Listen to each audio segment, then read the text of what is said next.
Assalamualaikum warahmatullahi wabarakatuh. Saya Ali Ibrahim dengan NIM A2401241147. Saya Dewa Kadila dengan NIM A4401241109. Saya Putra Dirman dengan NIM B412441 Saya Muhammad Sandi Kaputra dengan NIM A24012411. Kami dari kelompok M akan membahas tentang kesenangan introduksi dari alam sebagai pertanda perubahan iklim.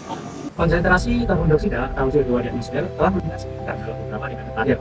Menurut Rencana Usaha Penyediaan Tenaga Listrik atau disingkat RUPTL yang disusun oleh PT PLN, emisi gas rumah kaca Indonesia tercatat sebesar 249,1 juta ton pada tahun 2021 dengan proyeksi meningkat menjadi 354,6 juta ton karbon dioksida pada tahun 2030. Pada tahun 2022, Indonesia mencatatkan rekor emisi karbon tertinggi sepanjang sejarah, yaitu mencapai sekitar 1.200 juta ton karbon dioksida.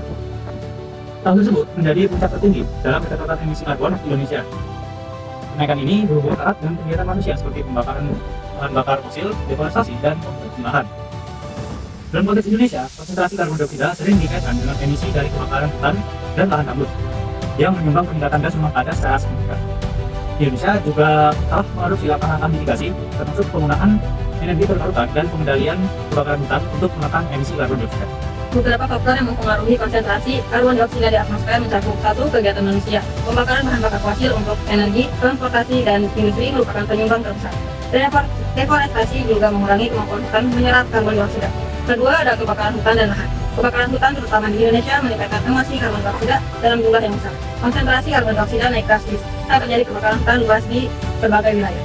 Ketiga, ada penggunaan lahan. Konversi lahan dari hutan alami menjadi lahan pertanian atau perkebunan juga berkontribusi pada peningkatan emisi karbon. Menurut kutipan Hartono pada tahun 2023, peningkatan konsentrasi CO2 akan menyebabkan terhadap efek rumah kaca.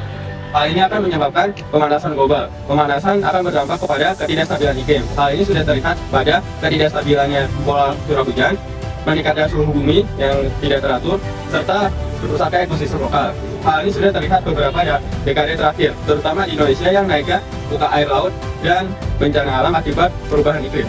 Kesimpulannya, peningkatan konsentrasi CO2 di atmosfer merupakan hasil dari berbagai aktivitas manusia seperti pembakaran bahan bakar fosil, deforestasi, dan konversi lahan menjadi lahan pertanian atau perkebunan. Di Indonesia, kebakaran hutan dan lahan gambut memainkan peran penting dalam meningkatkan emisi gas rumah kaca, terutama saat terjadi kebakaran skala besar.